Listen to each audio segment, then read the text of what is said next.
Olá, meus amigos, sejam bem-vindos a mais uma aula de Direito Processual Civil aqui na pós-graduação em Advocacia Civil da Universidade Cândido Mendes. E hoje nós vamos falar sobre um tema que não tem relação com a aula anterior, mas está intimamente ligado ao tema da aula passada. Vamos lá no quadro comigo.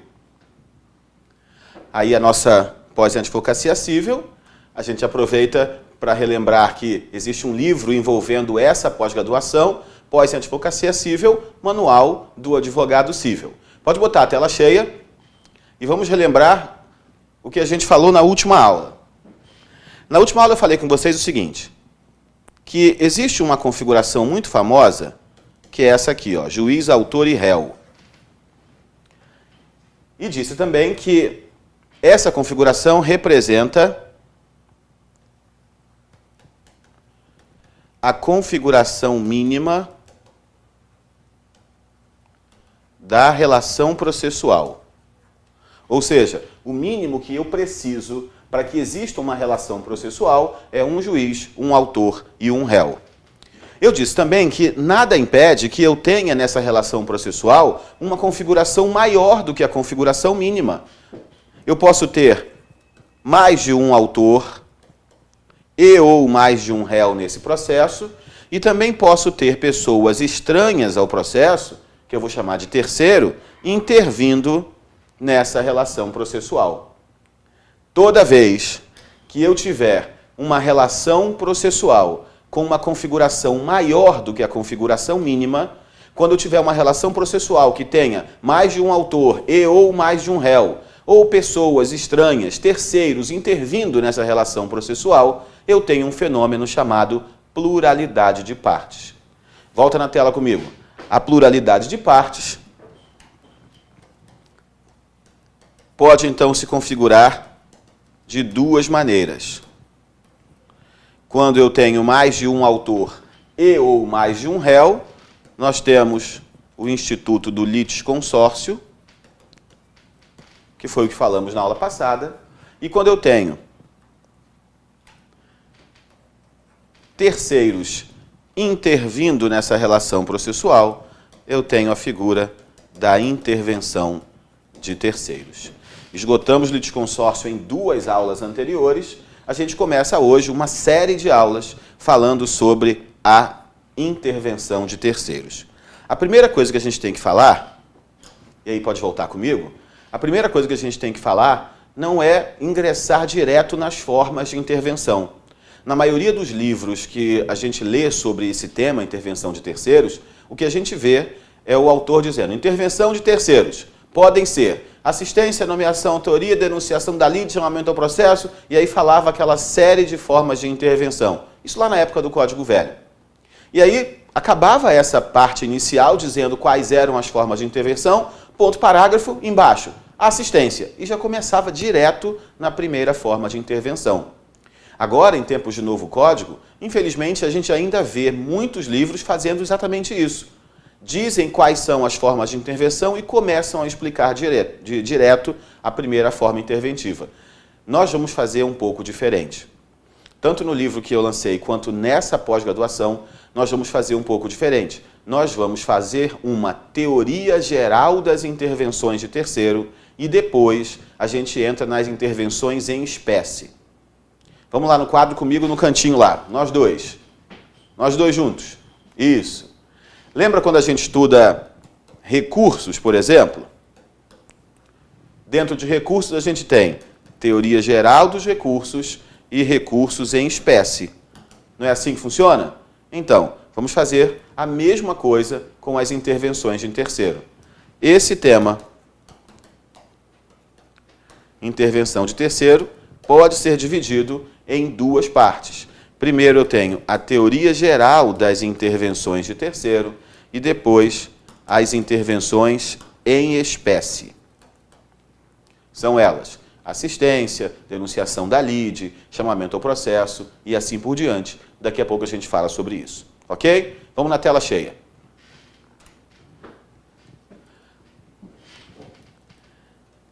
Intervenção de terceiros não é o real nome desse instituto que a gente vai estudar hoje. Intervenção de terceiros, na verdade, é apenas o apelido de um nome maior.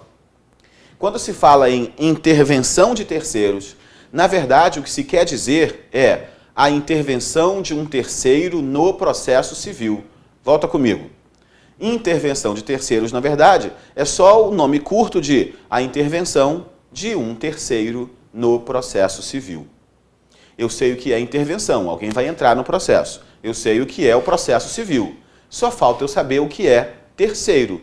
Qual é a definição de terceiro para que eu consiga entender exatamente o que significa a intervenção de um terceiro no processo civil.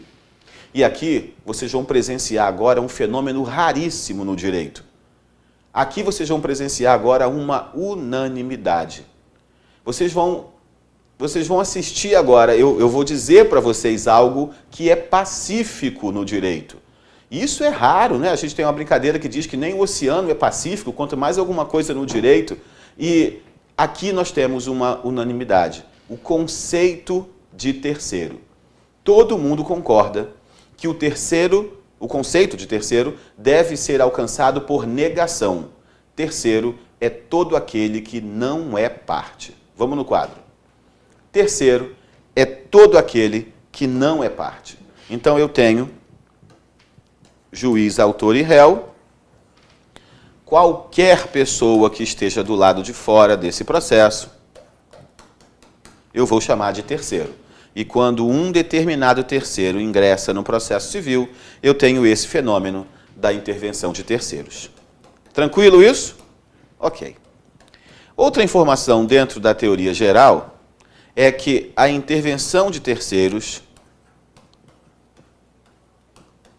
é uma exceção. A intervenção de terceiro é excepcional. A regra é que não se admite a intervenção de um terceiro no processo civil. Dá para me colocar no cantinho da tela, por favor? Isso, eu fico com saudade, eu quero voltar. A intervenção de terceiro é um fenômeno excepcional. A regra é que terceiros estão proibidos de intervir no processo civil. Assim, ó, juiz, autor e réu, essa é a relação processual, e terceiros não podem intervir no processo. Essa é a regra. E, portanto, quando a gente vê uma intervenção de terceiro, quando a gente vê um assistente, um denunciado na denunciação da lide, um chamado no chamamento, quando a gente vê uma intervenção de terceiro acontecendo, saibam de imediato que está acontecendo um fenômeno excepcional. Aconteceu alguma coisa de diferente que permitiu acontecer essa exceção chamada intervenção de terceiros. Porque a regra é que esse terceiro aqui está proibido de intervir no processo. Mas por que funciona assim? Por que a regra é que terceiros não podem intervir e por que só excepcionalmente esses terceiros podem intervir no processo? Bom, tem um artigo da Constituição, que é o artigo 5º, 54. O 5º 54 diz assim: ninguém será privado da liberdade ou dos seus bens sem o devido processo legal. Ninguém será privado da liberdade, lá no processo penal, ou dos seus bens aqui no processo civil, a não ser que tenha feito parte do devido processo legal. Isso significa que a sentença só pode atingir quem foi parte. A sentença não pode atingir quem não foi parte do processo. Na medida em que a Constituição nos diz claramente que ninguém pode ser atingido, seja na sua liberdade, seja nos seus bens, no seu patrimônio, que ninguém pode ser atingido a não ser que tenha feito parte do devido processo legal, a contrário senso, quem não fez parte do devido processo legal não pode ser atingido pela sentença. Faz sentido isso, não faz? Faz. Então ficaria assim, ó, uma representação gráfica desse 5º 54 seria isso, ó. Juiz, autor e réu. Essa é a relação processual e aqui dentro uma sentença é proferida. Essa sentença só produz efeitos interpartes, que é latim para entre as partes. Essa sentença só produz efeitos interpartes. Ou, se preferirem uma expressão mais nariz em pé, mais cheia de purpurina, vocês podem dizer que a sentença só produz efeitos endoprocessuais. Ou seja, a sentença só produz efeitos para dentro do processo. A sentença só atinge quem foi parte. 5º, 54 da Constituição da República. Ora, se a regra é a sentença não atinge quem é terceiro, não é isso? Que do lado de fora tem um terceiro. A sentença não é capaz de atingir quem foi terceiro. Se a sentença só atinge quem é parte, a sentença não atinge esse terceiro que está aqui na tela. Ora, se a regra é a sentença não é capaz de atingir terceiro, a regra em conclusão é o terceiro não tem nada que fazer dentro desse processo. O terceiro não está autorizado a intervir nesse processo simplesmente porque a sentença não é capaz de atingi-lo.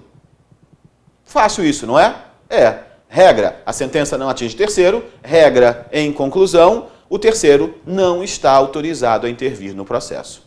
Até aqui tudo bem. Agora, olha o que acontece. Excepcionalmente,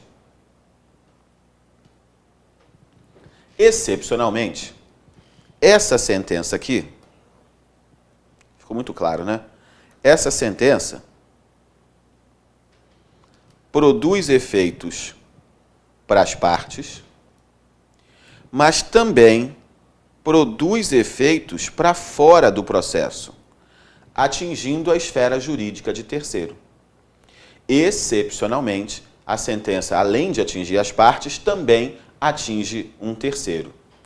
Isso, o ministro Luiz Fux chama de efeitos panprocessuais da sentença civil. Efeitos panprocessuais da sentença civil. O que quer dizer pan?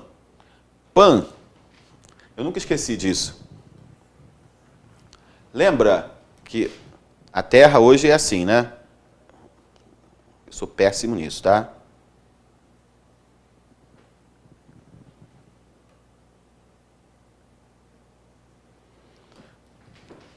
Ficou horroroso, tá? Mas é mais ou menos, tenta imaginar que esse aí é o planeta Terra. E esses continentes são todos separados. Mas lembram que a gente estudou isso em geografia, que no começo do mundo, depois do Big Bang, etc., existia só uma massa única? E essa massa única era chamada Pangeia.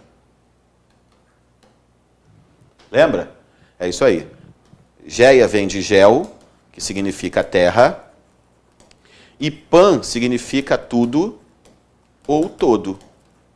Jogos pan-americanos de todas as Américas. Então, efeitos panprocessuais da sentença civil significa dizer que a sentença é capaz de produzir todos os efeitos, tanto para dentro quanto para fora do processo.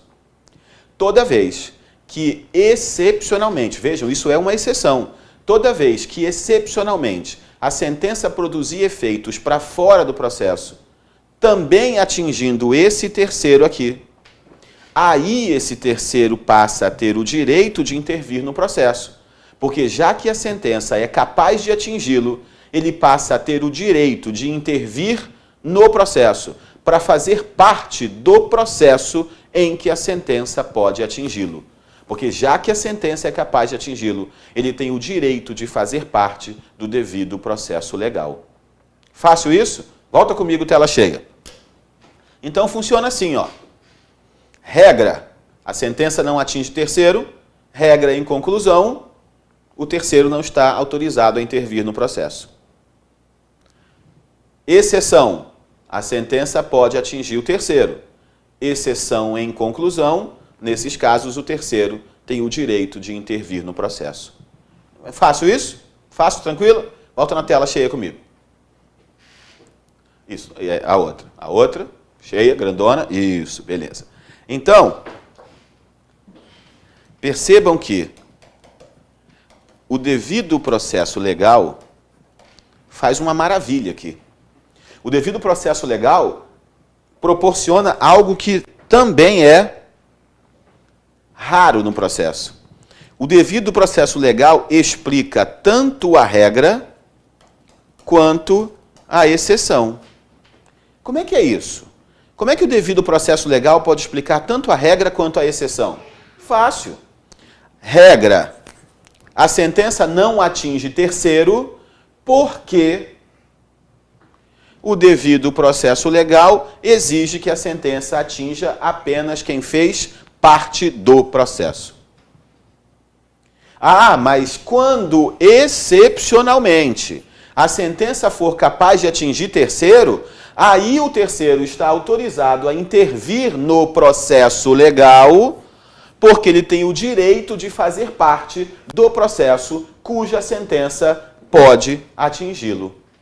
Foi ou não foi? Volta comigo. Foi ou não foi? Ficou claro isso, não ficou? Exatamente. Então, a regra é: o terceiro não pode intervir. Só quando a sentença tiver efeitos panprocessuais é que ela pode proporcionar a intervenção do terceiro. Ah, Flecha, me dá uns exemplos aí de quando a sentença pode ter efeito panprocessual. Me dá uns exemplos de sentenças que vão lá fora do processo para atingir um terceiro que não tem nada a ver com a história. Fácil. Imaginem que eu sou locador e aluguei esta sala onde eu estou agora para um locatário qualquer.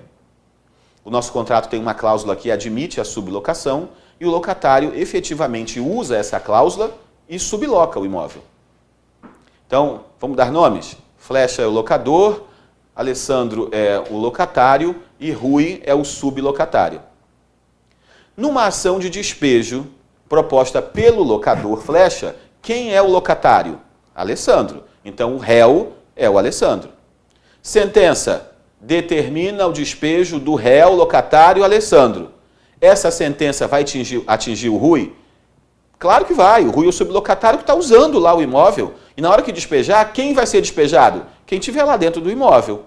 Então, nesse caso, a sentença é capaz de atingir um terceiro, porque sublocatário não faz parte de uma ação de despejo.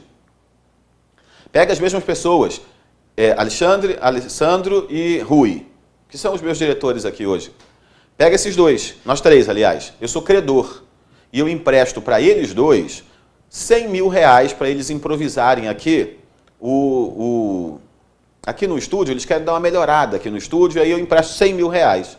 Fazemos um contrato e nesse contrato eu coloco uma cláusula de que eles são devedores solidários. Eles não me pagam um valor, eu ingresso em juízo apenas contra Alessandro, porque o Alessandro é o milionário da história e o Rui não tem como me pagar.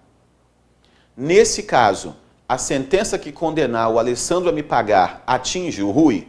Claro que atinge, porque no momento em que o Alessandro me pagar os 100 mil reais inteiros, ele passa a ter o direito de cobrar os 50 mil, que é a metade, em face do Rui.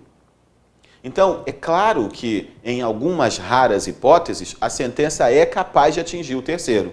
Nessas raras hipóteses, esse terceiro passa a ter o direito de intervir no processo legal. Tudo bem até aqui? Bom, volta no quadro comigo. Imaginem agora o seguinte. Eu tenho essa relação processual. Deixa eu trocar aqui de caneta. Juiz, autor e réu. Do lado de fora, tem um terceiro. E esse terceiro está num daqueles casos em que ele pode intervir. Essa intervenção pode acontecer de duas maneiras.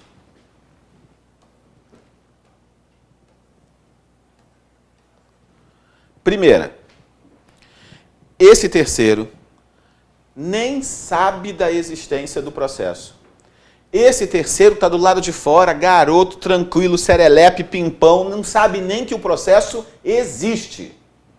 E aí, o autor ou o réu é que resolvem levar o terceiro para dentro do processo. Essas são chamadas intervenções forçadas. Porque o terceiro foi forçado a intervir no processo. A outra hipótese é justamente o oposto. autor e réu nem sabem da existência desse terceiro.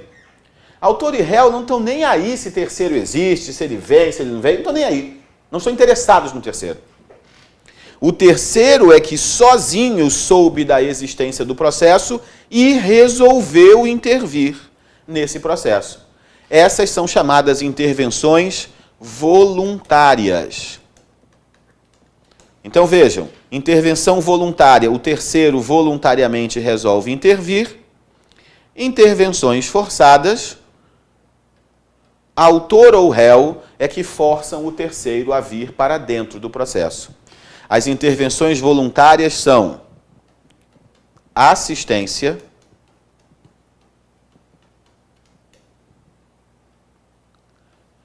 amicus curiae,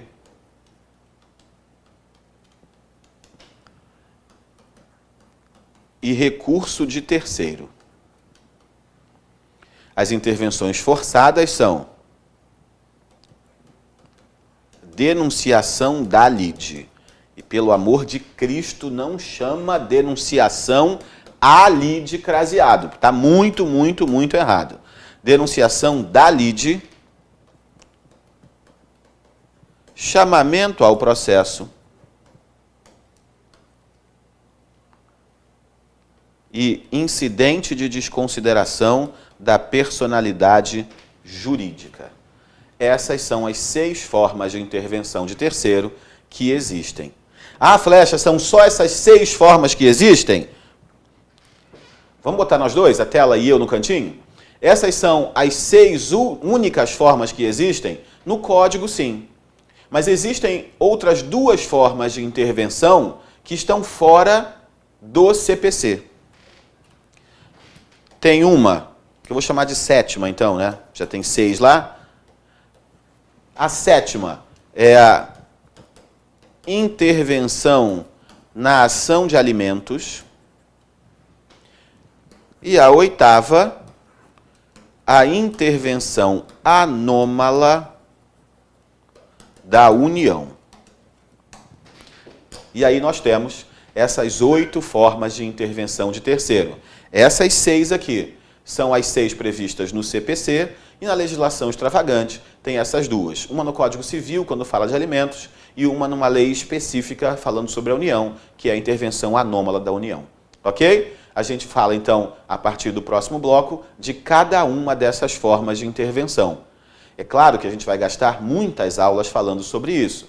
Nessa aula de hoje, a gente viu a teoria geral das intervenções de terceiro.